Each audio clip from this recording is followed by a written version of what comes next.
ಬಾಲ್ಯ ವಿವಾಹ ತಡೆದು ಅರಿವು ಮೂಡಿಸಿದ ಬೊಟ್ಲಹಳ್ಳಿ ಪೊಲೀಸರು. ಆಘಾತ ತಾಳಲಾರದೆ ವರನ ತಂದೆ ಹೃದಯಾಘಾತದಿಂದ ಸಾವು.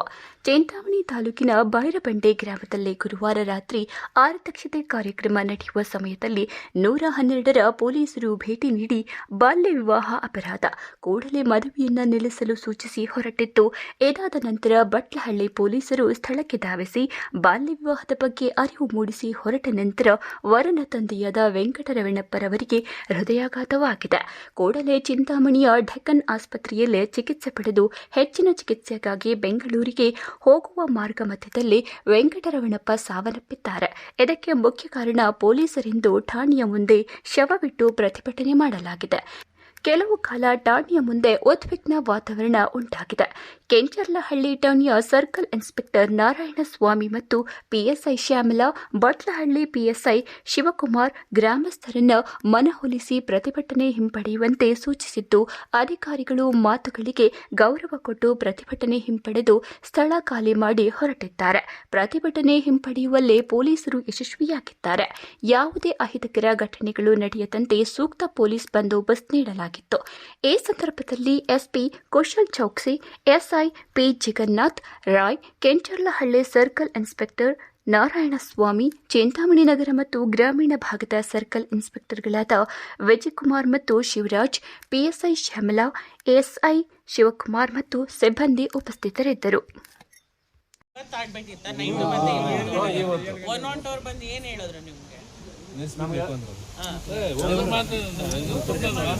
ಅವ್ರು ಬಂದು ನಮ್ಗೆ ಇನ್ಫಾರ್ಮೇಶನ್ ಬಂದೈತೆ, ಪೊಲೀಸ್ನವರಿಂದ ನಮ್ಗೆ ಇದು ಬಂದೈತೆ, ಮದುವೆ ಮಾಡಬಾರ್ದಪ್ಪ ಅಂತ ಹೇಳಿದ್ರು.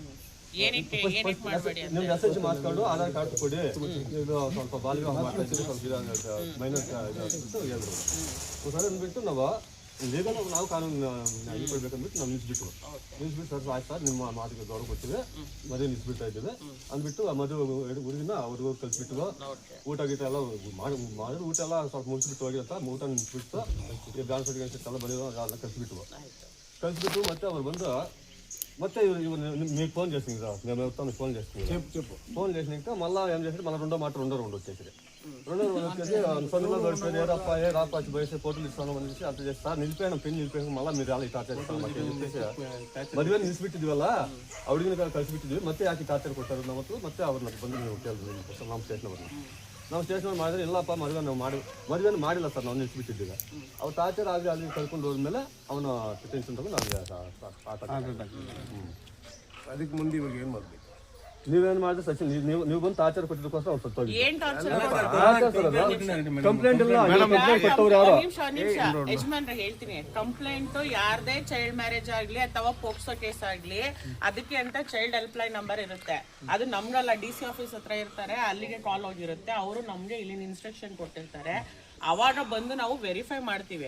ಪೊಲೀಸವ್ರ ಕೆಲಸ ಅಷ್ಟೇ. ಈಗ ನಾವೇನೋ ಬಂದು ನೀವೇನೋ ಬಾಯ್ ಬಂಡದವ್ರೇನೋ ನಮ್ಮ ಮೇಲೆ ನಿಮ್ಗೆ ಕಂಡ್ರೆ ನಮ್ ದ್ವೇಷ, ಅದಕ್ಕೆ ಬಂದು ಸ್ಟಾಪ್ ಮಾಡ್ಬೇಕು ಅಂತ ಇರಲ್ಲ. ಎಲ್ಲಿ ಅದರಿಂದ ಬಂದು ವೆರಿಫೈ ಮಾಡಿರ್ತೀವಿ ಅಷ್ಟೇ ಹೊರತು ಈ ತರ ಆಗ್ಲಿ ಅಂತ ಯಾರು ಏನ್ ಇಷ್ಟಪಟ್ಟಿರಲ್ಲ. ಏನೇ ಆದ್ರೂ ನಾವೇ ಬಂದು ನಿಂತ್ಕೋಬೇಕು. ಈಗ ಯಾರೋ ಫೋನ್ ಮಾಡಿದವರು ಇಲ್ಲ DC ಆಫೀಸ್ ಅವ್ರು ಯಾರೋ ಬಂದಿರಲ್ಲ, ಹೌದಲ್ವಾ?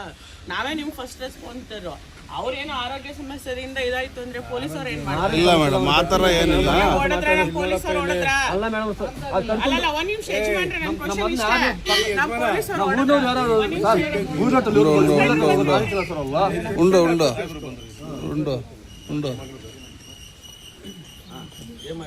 సార్ ఫ్రెండ్ అవుతా ఉంది కదా, 3 నెలలు కంటే ఎంత ఫోన్ చేసి ఇది పిల్లలకి ఇది చేస్తా ఉంటుంది. ఆధార్ కార్డు ఏమో కరెక్ట్గా ఉండే, ఆధార్ కార్డు అయినా కూడా మళ్ళీ 3 నెలలు డిఫరెన్స్ ఉండే. 3 నెలలు డిఫరెన్స్ ఉండడానికి సార్ పోలీసులు 112 వాళ్ళు వచ్చేసి మాకు ఇన్ఫర్మేషన్ వచ్చిందప్ప, మాకు స్టేషన్కి వచ్చి మేము వచ్చిన మీద ఎంక్వైరీ చేస్తున్నాము, పిన్ చేయకూడదు అని చెప్పి.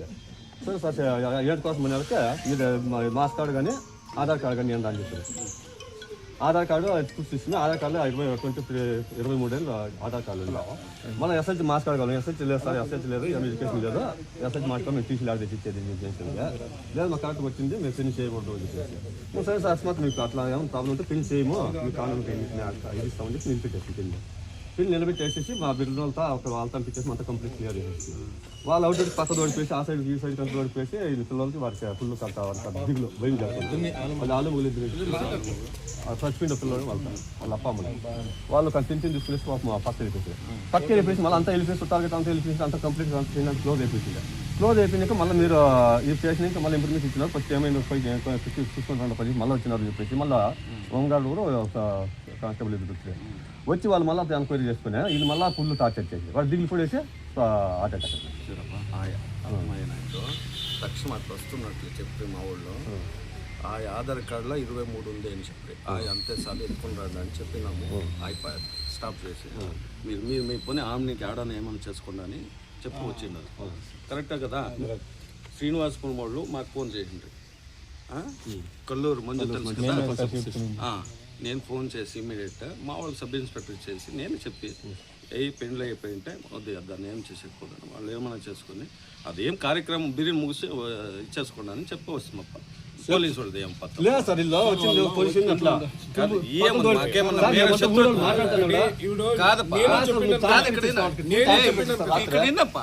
మాకేం శత్రువుల వాళ్ళు చేతులు కాదు వాళ్ళు మీరు కంప్లైంట్ ఇస్తే మేము తీసుకుంటాం.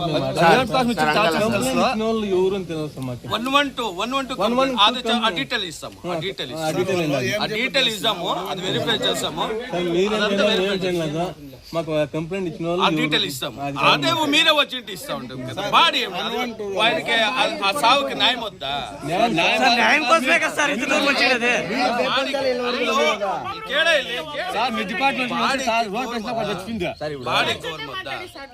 కాదు మీరే వచ్చింటే మేము ఇస్తాం. బాడీ గవర్నమెంట్ ఇట్లా చేసుకోండి. డిపార్ట్మెంట్ వాళ్ళు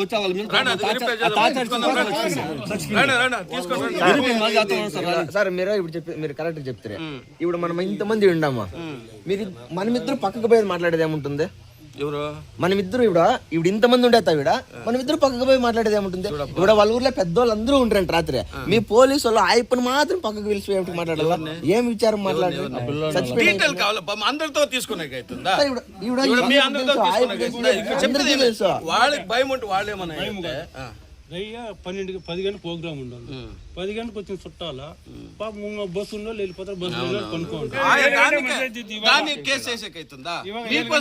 మా వాళ్ళు వస్తే దాన్ని వెరిఫై చేసుకుని వస్తే దాన్ని ఇంకనే అవుతుందంటే ఏం మీరు ఇంకెట్లా పోలీసులు ఎట్లా పని చేస్తారు? నువ్వు ఇచ్చిన కంప్లైంట్ మేము రావాలా? నువ్వు ఇచ్చినా రావాలా? వచ్చి చెప్పి ఎంత చెప్పి తెలిసిన మనిషికి ప్రెజర్ పెట్టేసి హెచ్చు తక్కువ స్టేషన్ లేస్తాము జైలు పెట్టేసి ఆధార్ కార్డు ఎదురు ఎత్తుచ్చినాం.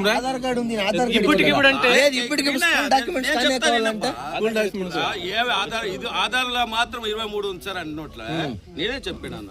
వద్ద అదొకటి తీసుకొని వచ్చి వాళ్ళు ఏమో చేసుకుని అవతల ఏమన్నా చెప్పలేదు సార్. స్కూల్కే పోయలేదంటే లేదు. రాత్రి ప్రొసీజర్ ప్రకారం పోయింటే ఎఫ్ఐఆర్ వేయాల్సిందే. వేసిరా మా వాళ్ళు ఏమిటికి మానవేత్తే అది ఏముందని వెరిఫై చేస్తాము.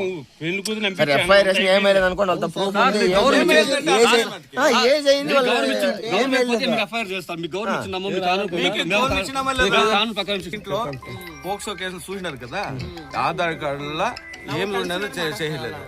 అయినాను మా వాళ్ళకి ఆప్షన్ అదే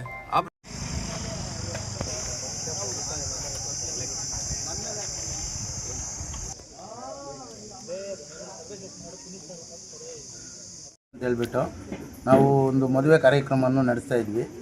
ಅದರಲ್ಲಿ ಫಸ್ಟ್ನೇ ಸಲ ಪೊಲೀಸ್ನವ್ರು ಬಂದು ನಿಮಗೆ ಇದು ತೊಂದರೆ ಆಗಿದೆ ಮೈನಾರಿಟಿ ಇಲ್ಲ ಹುಡುಗನಿಗೆ ಅಂತ ಹೇಳ್ಬಿಟ್ಟು ಗಲಾಟೆ ಮಾಡಿದರು. ಒಂದು ಪ್ರೋಗ್ರಾಮನ್ನು ನಿಲ್ಲಿಸ್ಬಿಡಿ ಅಂದರು. ಅವ್ರಿಗೆ ಒಂದು ಗೌರವ ಕೊಟ್ಬಿಟ್ಟು ನಾವು ಆ ಪ್ರೋಗ್ರಾಮನ್ನು ನಿಲ್ಲಿಸ್ಬಿಟ್ಟಿದ್ದೀವಿ. ಮತ್ತೆ 2ನೇ ಸಲ ಬಂದರು. ನಾವು ಅಡುಗೆ ಮನೆಯಲ್ಲಿ ಇದ್ವಿ. ಅಡುಗೆ ಮನೆಯಲ್ಲಿದ್ದಾಗ 2ನೇ ಸಲ ಬಂದರು. ನಾನು ಅಡುಗೆ ಮನೆಯಲ್ಲಿದ್ದಾಗ ನಮ್ಮ ತಮ್ಮನ ಕರ್ಕೊಂಡೋಗಿ ಕೆರೆಯಲ್ಲಿ ಒಂದು ಇಲ್ಲಿ ಪಕ್ಕದಲ್ಲಿ ಕೆರೆ ಇದೆ, ಆ ಕೆರೆಗೆ ಕರ್ಕೊಂಡೋಗಿ ಏನು ಮಾತಾಡಿದಾರೋ ಗೊತ್ತಿಲ್ಲ. ಅವನು ಎದುರಿಸ್ಕೊಂಡು ಬಂದುಬಿಟ್ಟು ಅವನು ಸ್ವಲ್ಪ ಇದು ಮಾಡಿ ಮನೇಲಿ ಮಲಗಿದ್ರು. ಮನೇಲಿ ಮಲಗಿದಾಗ ಮತ್ತೆ ವಾಮೆಂಟು ಇದೆಲ್ಲ ಇದಾಯಿತು. ಹಾಸ್ಪಿಟ್ಲಿಗೆ ಕರ್ಕೊಂಡೋಗ್ವಿ. ಚಿಂತಾಮಣಿ ಡೆಕ್ಕನ್ ಹಾಸ್ಪಿಟ್ಲಲ್ಲಿ ತೋರಿಸಿದ್ವಿ. ಇಲ್ಲಿ ಸೀರಿಯಸ್ಸು ಇಲ್ಲಿ ಆಗಲ್ಲ, ಬೆಂಗಳೂರು ಕರ್ಕೊಂಡೋಗಿ ಇಲ್ಲಾಂದರೆ ಕೋಲಾರ ಕರ್ಕೊಂಡೋಗಿದ್ರು. ಬೆಂಗಳೂರು ಕರ್ಕೊಂಡೋಗೋಕ್ಕಾಗಿ ನಾವು ಹೊಸಕೋಟೆ ತಾಲೂಕಲ್ಲಿ ಬ್ರಿಡ್ಜ್ ಹತ್ರ ಹೋಗಿ ಕರ್ಕೊಂಡೋಗಿದ್ವಿ. ಅಲ್ಲಿ ಹೋಗೋಷ್ಟಿಗೆ ನಮ್ಮ ತಮ್ಮಂದು ಪ್ರಾಣ ಕಳೆಯಿತು. ಅಲ್ಲಿಂದ ಹಾಕ್ಕೊಂಡ್ಬಂದು ಮತ್ತೆ ಪೊಲೀಸ್ ಸ್ಟೇಷನ್ ಹತ್ರ ಹೋಗಿ ಇದು ಮಾಡ್ಕೊಂಡು ಬಂದಿದ್ದೀವಿ. ಇದಕ್ಕೆ ನಮ್ಮ ಕಾರ್ಯಕ್ರಮವನ್ನು ನಡೆಸೋಕ್ಕೆ ನಾವು ಸಿದ್ಧವಾಗಿದ್ದೀವಿ. ಲಿಖಿತ ರೂಪದಲ್ಲಿ ಕಂಪ್ಲೇಂಟ್ ಆಗಿ ಬೇರೆ ಯಾವ ಯಾರು station ದೂರು ಅಲ್ಲಿ- ಸಲ್ಲಿಸಿಲ್ಲ. ಇದ್ರ ಬಗ್ಗೆ ಕಾನೂನು ಕ್ರಮ ಕೈಗೊಳ್ಬೇಕು, ನಮ್ಗೆ ನ್ಯಾಯ ಸಿಗಬೇಕು. ಇದು ಯಾವ ರೀತಿ ಆಗಿಲ್ಲ. ಒಂದು ಗುಮಾನ ಮೇಲೆ ಬಂದು ನಮ್ಮನ್ನು ಬೆದರಿಸಿದ್ದಾರೆ ಈ ಊರಲ್ಲಿ. ಇಂಥ ಕಾರ್ಯಕ್ರಮನೂ ಮಾಡಬಾರ್ದು ಅಂತ ಹೇಳ್ಬಿಟ್ಟು, ಯಾಕೆ ಅವ್ರಿಗೆ ಮೈನಾರಿಟಿ ಆಗಿದೆ, ಎಲ್ಲ ಆಗಿದೆ. ನಾವು ಇಷ್ಟೊಂದು ಕಾರಣ ಎಲ್ಲ ಮಾಡೋಕ್ಕೆ ಹೋಗಿ ನಮ್ಮನ್ನು ತೊಂದರೆ ಯಾಕಣ ಮಾಡಿದ್ದಾರೆ ಇಲ್ಲಿ.